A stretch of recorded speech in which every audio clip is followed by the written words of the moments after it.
which is that people are so hyper crazy, ridiculous sensitive right now that you can't say anything. So, and I'm not trying to defend what was said, but the story went on. So Tony Bruno, who was hosting the nighttime show here on the 1090 part of what we do, we practically recruited Tony Bruno. I mean, guilty by association.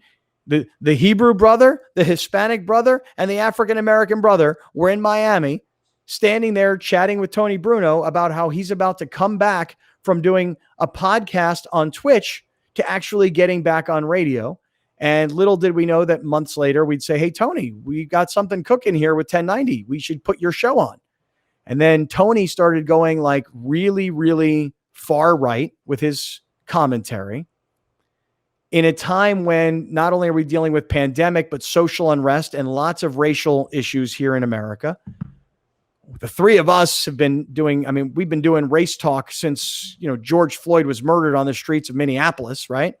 Mm-hmm. Yeah, that's fair. And Tony Bruno said something a couple nights ago on his radio show where he talked about how much he hates LeBron James. And then at the end makes this comment like, and for God's sakes, most of these guys can't even read, or something like that. What's the exact quote, Alex?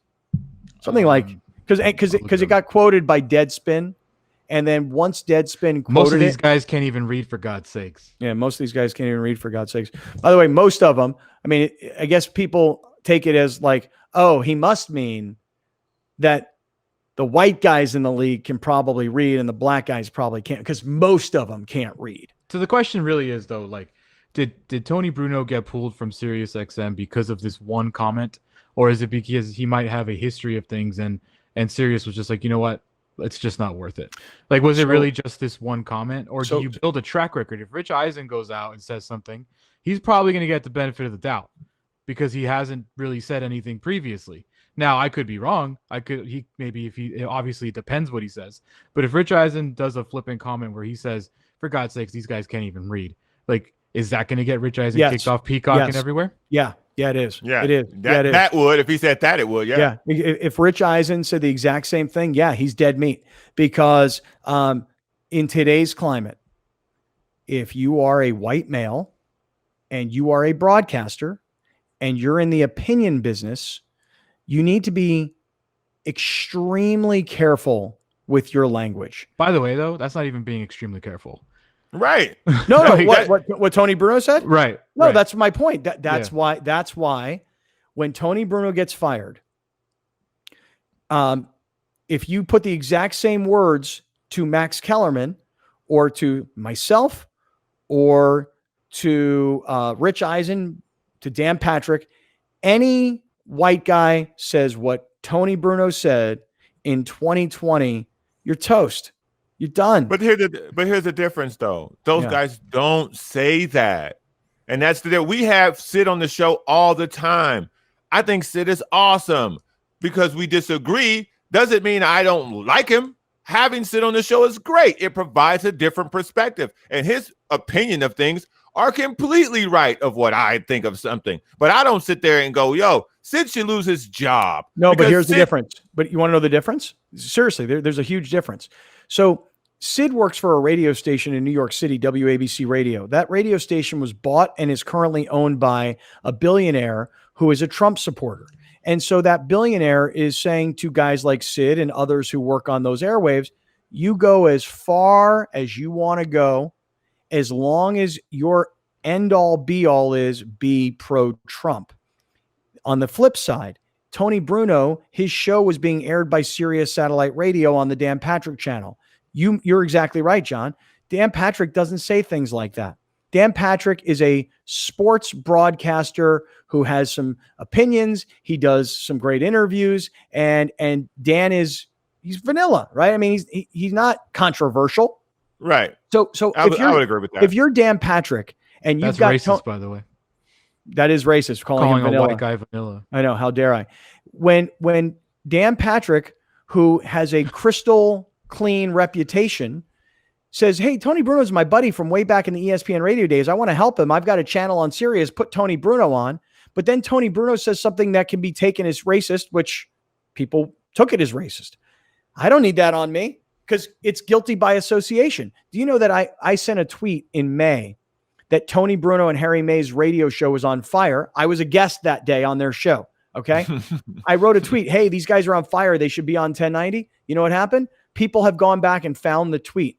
Oh, you must be guilty then too. You must think the NBA players can't read as well. Whereas rather than looking at the track record, which is, did you see what I did after the George Floyd thing? And by the way, got super lucky, but Shelley Zimmerman, our former chief of police, is like, people are adopting this in other cities because they've seen what we did, and they're having these kinds of conversations. Did you hear Howard Wright last week? So instead of like judging your body of work, my whole point of this was this rush to social media judgment that can and has, it costs people jobs and careers. And by the way, you would say this, you go, yeah, but that's Tony Bruno's dumbass for saying what he said. Absolutely. 100%. This comment goes back to what Alex said. Track record. You're right. If you posted something on Twitter and supported them because you were on their show, is what people do when you guest on other people's show. And people come looking for you because you said, hey, these guys are doing a great job. They haven't studied what you've done. They haven't looked at what you've been talking about for the last 8 months. Because if they did, they would know you're not a person to be included in that. And so these people who try to oftentimes attack people and get them ran out of somewhere aren't looking at the totality of people's work. They're trying to wrap everybody else up in a moment of one thing. Again, when I met Tony Bruno, I thought he was cool. I've also listened to Tony Bruno for a very long time. The Tony Bruno that said that wasn't the Tony Bruno that I grew up listening to on Fox Sports Radio. So I would agree with that. I would agree with that. He has become, for whatever reason in his life, as a 60-something-year-old white guy in America, he has become angry. But it's funny that we bring this up about Bruno doing what he's done and switch to, the right wing political sports talk show. For in this show, just to look in the mirror sometimes, how often are we criticized that me and Browner are too left for the show, and people are like, I'm not listening anymore. And it's just like the kind of like, maybe me and Browner aren't getting canceled because the popular opinion is what maybe me and Browner are saying.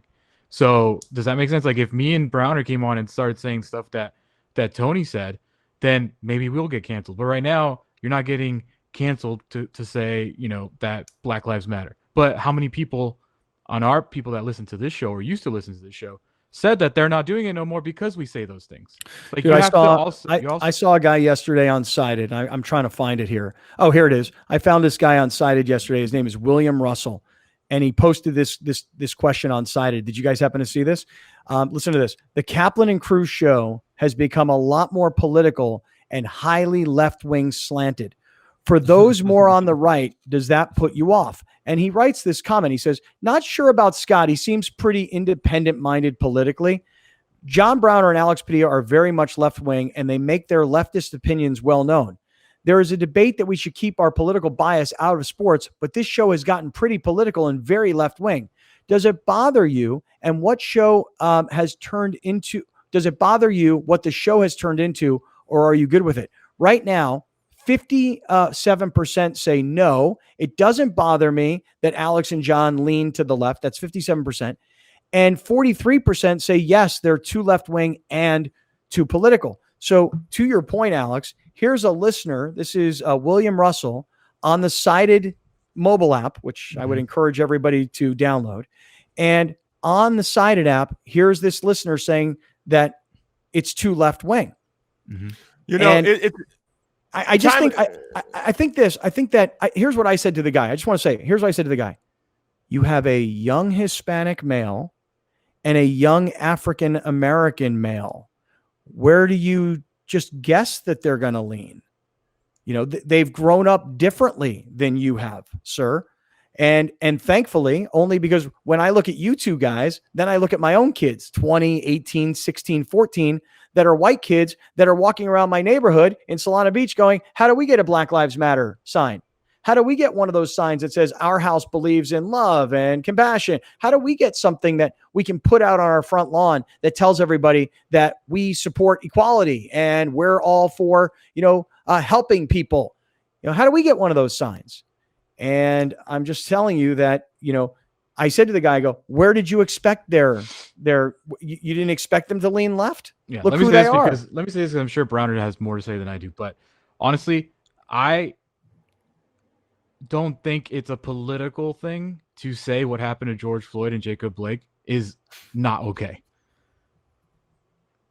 I don't think that's political. I don't think that's political. And the reason it's political is because the landscape that we live in has created that. I have always said, listen, and I will say this directly looking in the camera, Scott, you know this. I don't care if you support Trump. I don't care if you support Biden. I don't care who you support. So I understand why people say those things about us, and I'm totally fine with it because you can have your opinion. But I will always say it is not a political statement to say what happened to George Floyd and what happened to Jacob Blake is not okay. Here's what a friend of mine said to me yesterday, who is white, who has a law enforcement background and comes from zero money.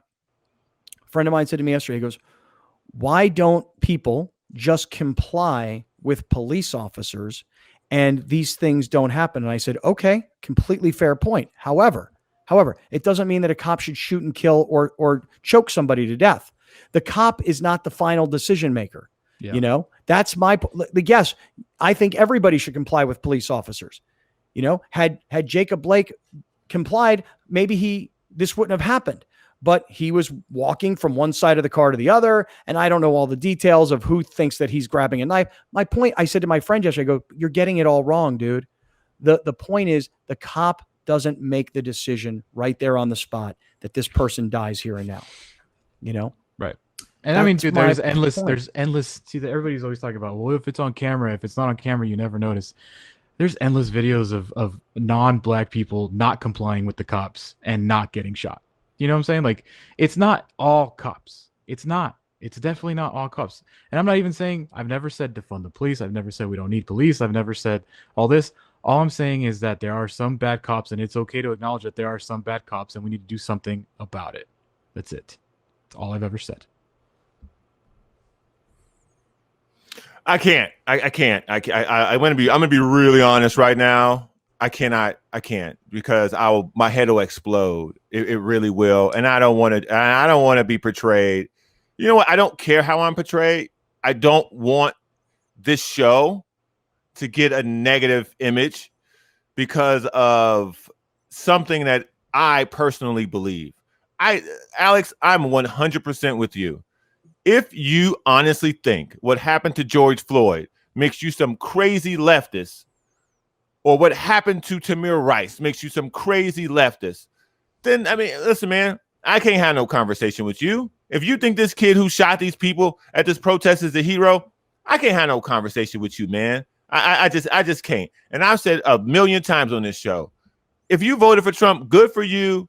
Represent it. Fly your flag. I've said that multiple times on the show because that doesn't matter to me. That's your voice. That's what makes this country great. But what I'm not going to do is be a super leftist because I'm against racism. Like, what? Like, you got a cop friend that says he didn't have any money growing up. That's unfortunate. That he's a cop. All people have to do is comply. And Alex, you took the words right out of my mouth. Go to my Instagram page. Go to my Twitter page. You'll see, because I've been doing this silently. I saw posting videos of white people going insane on police, living to tell about it. Because I'm so tired of people going, well, all they have to do is comply. No, man, it's not that simple. It is not that simple for black people. And the reason why you don't get it is because you don't want to see the truth. Okay, listen, we have hard conversations on this show. Can I ask you a question? Yeah. Okay? You're because I've seen the videos. I've seen the videos that you've been posting. Okay, and they make a point, and they're impactful for me. Wow, here's a white cop getting into it with a big white guy, and instead of the white cop taking out his gun and shooting the white guy, like we've seen on video where the white cop shoots the black guy, what happens is the cop keeps his gun in his holster and keeps wrestling or fighting with the big white guy. In fact, there's that one where the cop is way, way smaller than the dude, and he eventually picks him up, takes him down to the ground, and he's on top of him. You know the video I'm talking about, Browner? Uh-huh. Okay. So I've seen those videos. They are impactful. The point my friend was making to me was, if the gentleman complies, he's probably not going to get shot. I go, that's fine. I know that's your opinion, and I know you're not the only person in America who has that opinion. But do you shoot the guy 7 times, really? Right. See, so let's just get back to the point, though, because before we start going even deeper, yes, you can have that conversation, but that doesn't make you left or right or blue or red. That just makes that's not like, that's what I've always been trying to say. And I understand that people believe that that's a leftist thing and it's a right thing because that's the way that it's been framed that's that the way. It's been framed that politically, way, right? That doesn't make it political. It's a human issue that we're looking at. And listen, I understand what people say, oh, if he complies, and then there's videos of people not complying. I get all that.